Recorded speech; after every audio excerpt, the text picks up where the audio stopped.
क्या आप जानते हैं भारत के इतिहास में एक ऐसी लड़ाई हुई थी जहां गिनती में कम सैनिकों ने एक विशाल सेना को पीछे हटने पर मजबूर कर दिया।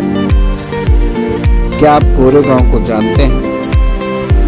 हाँ, यह कहानी कोरेगांव भीमा की है, जो शौर्य, स्वाभिमान, सामाजिक न्याय की लड़ाई की कहानी है। नमस्कार, मेरा नाम रूप। आज हम लोग बात करेंगे कोरेगांव भीमा की कहानी के बारे में। यह कहानी न सिर्फ शौर्य एवं पराक्रम की है, बल्कि सामाजिक समरसता, सामाजिक बराबरी की भी कहानी है, जो यह बतलाती है कि एक अवसर तो दो यारों, हम तुम्हारे बराबर ही नहीं, तुमसे आगे हैं।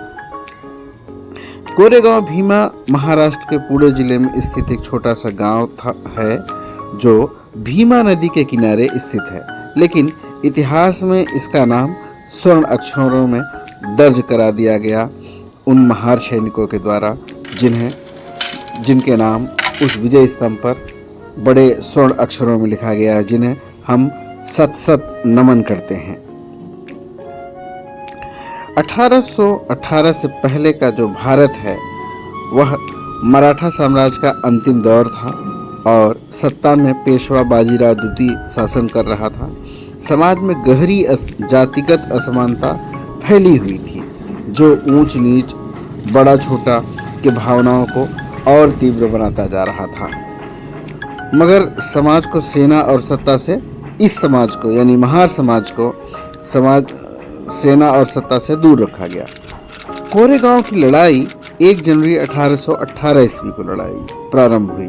ब्रिटिश इंडिया कंपनी की एक छोटी सी टुकड़ी के रूप में सैनिकों की संख्या, जिसमें 800 बतलाई गई, यह टोटल यानी सारे के सारे महार सैनिक थे। इनके सामने पेशवा की 20,000 से अधिक सेना वाली टुकड़ी थी। ब्रिटिश सेना में बड़ी संख्या में, बल्कि यूँ कहें कि ब्रिटिश सेना में ये जो संख्या थी, ये जो सेना थी, ये 20,000 मतलब 800 में ज़्यादातर इसमें महार कमेटी के सैनिक थे। अब यह युद्ध जो है प्रारंभ हो गया।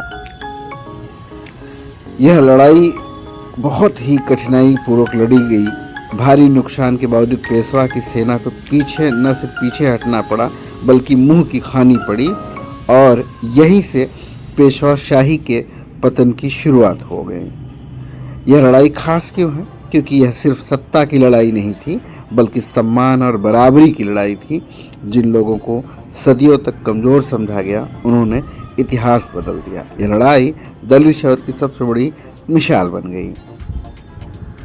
अंग्रेजों ने इस विजय उपलक्ष्य के संदर्भ में विजय स्तंभ का निर्माण करवाया।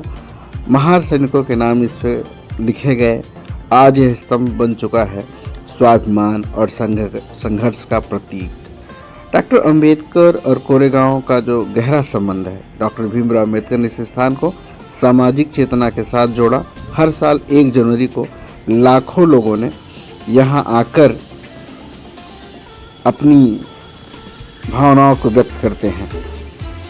समझने वाली बात यह है कि यह 1 जनवरी समानता और अधिकार की याद को दिलाता है।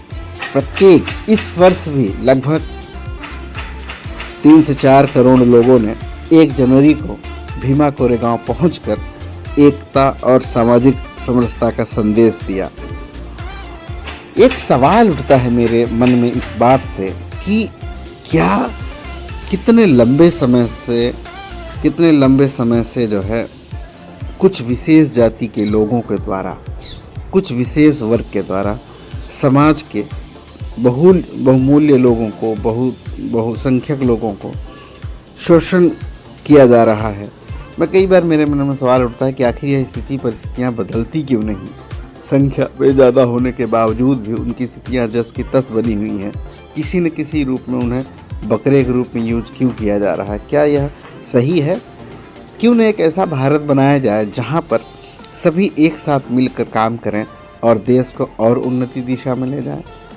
जिस देश में धर्म और राजनीति एक साथ संगम करने लग जाएं, उस देश का बेड़ा गर्क होना पक्का है, क्योंकि धर्म आस्था पे चलता है, राजनीति तर्कों और अन्य कई सारी तार्किक गतिविधियों से चलता है। इसलिए हमारा आग्रह है कि हम लोग उस दिशा में ज़्यादा सोचें जो हमारे समाज को, हमारे देश को उन्नति के रास्ते पर ले जाए। कोरेगांव हमें यह सिखाता है कि ताकत संख्या से नहीं, हौसलों से और हक से आती है। जब शोषित खड़ा होता है तो इतिहास खुद रास्ता बनाता है। इसलिए मैं आग्रह करूंगा कि यूनाइट हो और देश को एक बनाने में हम सब योगदान करें। देश को आगे ले जाना है और देश को सचमुच महान बनाना है। अगर आपको यह इतिहास जानकर कुछ नया सीखने को मिला हो तो वीडियो को लाइक करें, शेयर करें और ऐसे ही सच्चे इतिहास को जानने के लिए चैनल को सब्सक्राइब करना ना भूलें। धन्यवाद। Thank you very much.